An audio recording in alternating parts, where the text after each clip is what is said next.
Bienvenue en Dordogne, Jamy, l'une des régions de France où l'on trouve le plus grand nombre de traces de nos ancêtres préhistoriques. Et c'est normal, car pendant des dizaines de milliers d'années, Cro-Magnon et Néandertal ont vécu ici, dans des grottes, à l'abri de ces falaises.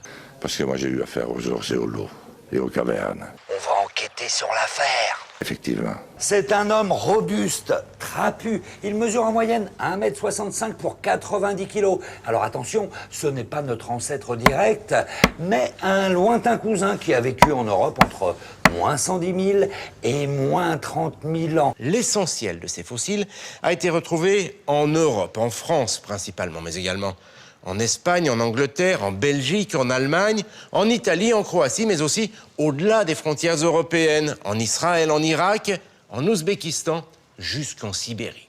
Je n'ai que des bons souvenirs de mes voyages.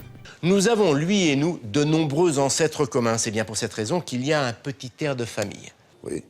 Il y a 40 000 ans, on l'a vu au début de l'émission, l'homme de Néandertal vit seul en Europe, où il est recensé un peu partout. Je t'écrase parce que je suis le plus fort. 5000 ans plus tard, l'Europe de l'Est est en majorité peuplée par des Homo sapiens. Ce que nous avons fait depuis tant et tant de mois, n'a ni précédent ni équivalent. Encore 5000 ans, et Homo sapiens est majoritaire dans toute l'Europe. Votre responsabilité, c'est d'aller partout en France pour le porter et pour gagner. Et alors il me dit, ah oui, il s'excite.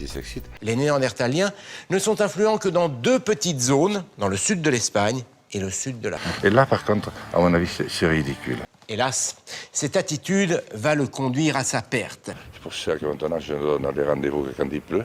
Et en l'absence d'échanges culturels et génétiques, eh bien les groupes vont disparaître les uns après les autres, laissant le champ libre à Homo sapiens.